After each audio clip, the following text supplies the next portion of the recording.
I found a new system for the Ischlers that makes them a little bit more beautiful and yet moist. You don't want to add too much flour because it dries it out.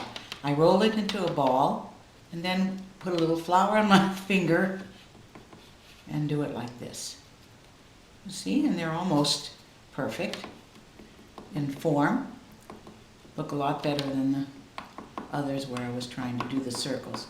So that's what you do. You take the dough, make a little ball, and then flatten it with your finger.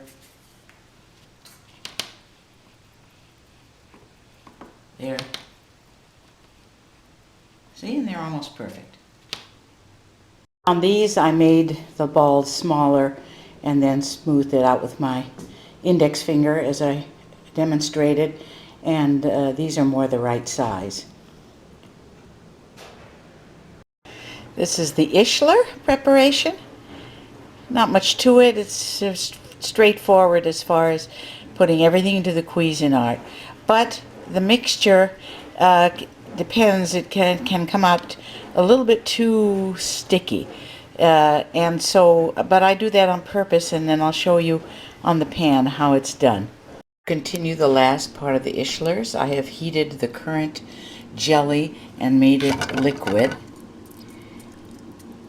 And now I take the pastry brush and I just wipe the cookie, and then when I put them together, which I will show you, when I put them together, the flatter side will be on the outside, which will make it easier to put the chocolate on it. For example, I'm taking this and I just put it on that. I'm taking this and I'm just putting it on that. Taking the cookie and putting it on another one that has jam. And then, as you can see, it's really flat. It'll be very easy for me to put the chocolate glaze on it. After putting the jam in between, then I double them up, and this is what they look like, preparatory, but this is one that didn't have a top. It's an extra one, but not to worry, I have more that I'm going to be doing right over here.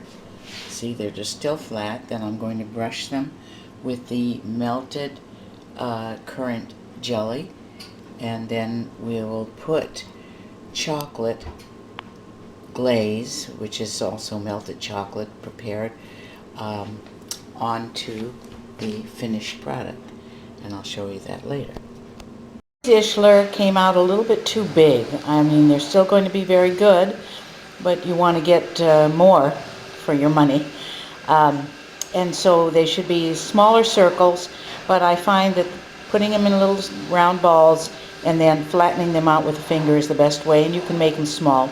Then the next step is to heat up currant jelly in a pan till it's liquidy, and then using a pastry brush, brush both sides of brush one side of two cookies, and then glue the sticky side, the jelly side, to each other. So imagine that this would have some and this would have some, and then you take this and you put it like that. It also makes for a smooth top. These are not the right size, but I'm filming at the same time. You would have two of the same size. And then on this you put the chocolate glazure, the chocolate glaze on it. It's a very, very good cookie. Strongly recommended. After they have been doubled with the jam, I put the chocolate glaze on it, which is prepared by chocolate, a little bit of butter, a little bit of Ghirardelli ground chocolate, and water, and make this glaze. And then I take the pastry brush and just cover the cookie, just the top.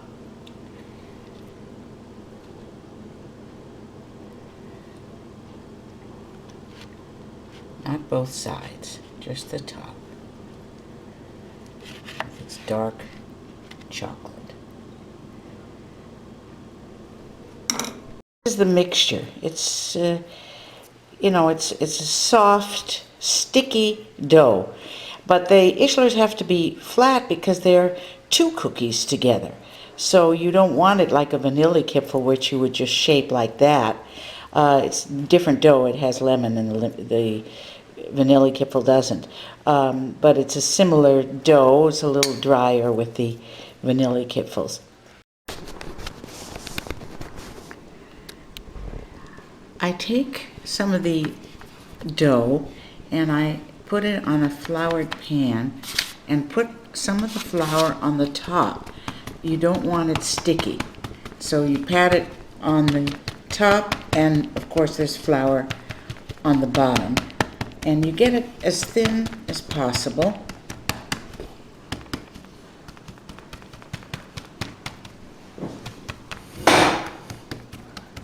Bright sunlight here.